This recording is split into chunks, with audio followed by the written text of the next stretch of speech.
Hello everybody, the Law and Gnome is here. I came for you.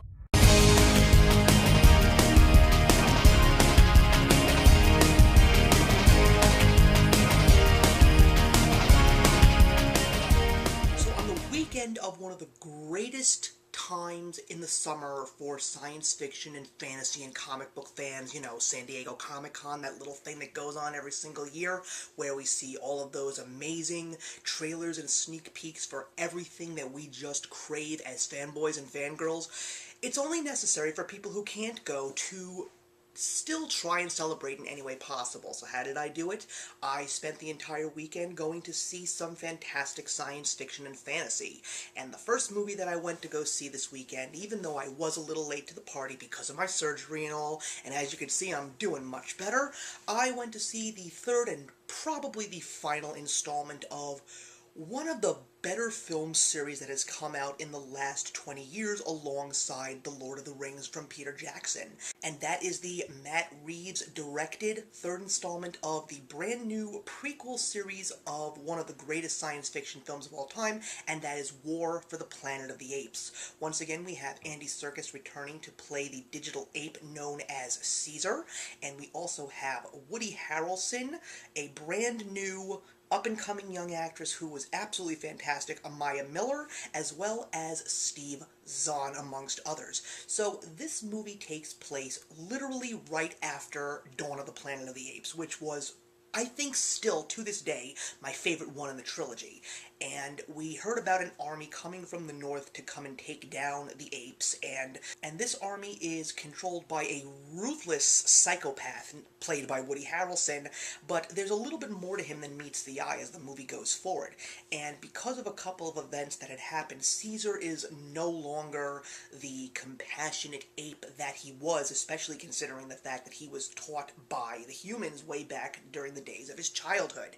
And he decided that it is now no longer time for humans and apes to get along. It is now time to take control of the planet in any way possible for the sake of survival and not conquering. So this movie was one of my most anticipated films of this year. I said to people that this may be the movie that revolutionizes science fiction for the coming years. And I gotta tell you, I still very much enjoyed this movie. The acting was spectacular, the score from Michael Giacchino was fantastic, you also had Steve Zahn playing this really cute comic relief character with a purpose in Bad Ape, but there was something that was lacking in this third and final installment. Not to say that it was bad. It was a very powerful, impactful film. There are people that are saying that Andy Serkis should be nominated for an Academy Award even though he plays a digital character, and I gotta tell you, he was very, very good in this movie.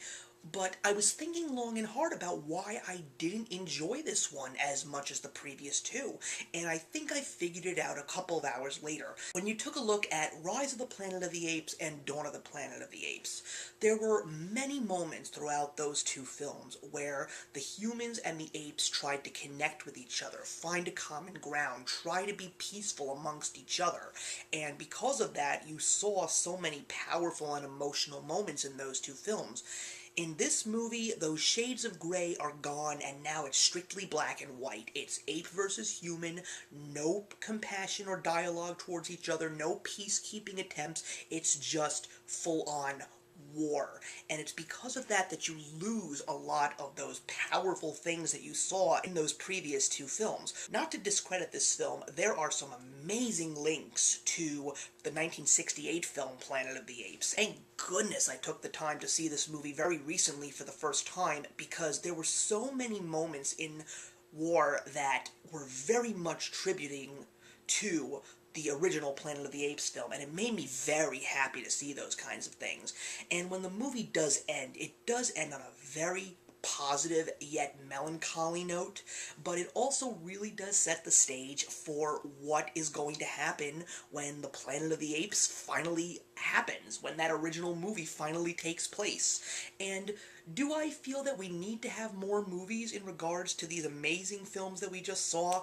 No, I don't necessarily think so. I think that Rise, Dawn, and War really leads you in to the 1968 film, and we really can just leave it where it is. And maybe that is the way to go, even though there are so many feelings inside me saying that we have already gone this far, why stop now? Because we can definitely make a very powerful recreation of Planet of the Apes based on these new 3 films. It has been such a ride and such an incredible journey through these 3 films, and I still feel that you will enjoy War, even though you may feel the same way that I do, especially if you liked the previous 2 films. I say go see it. I'm looking forward to seeing this movie again. I will definitely be owning it on DVD, and I will watch the entire trilogy complete when War finally does get to home video, and I am going to be giving War for the Planet of the Apes 3.5 stars out of 4. So thank you very much for watching, everybody. Please put your comments in the box below, and let's discuss War for the Planet of the Apes, and I will see you in the next one.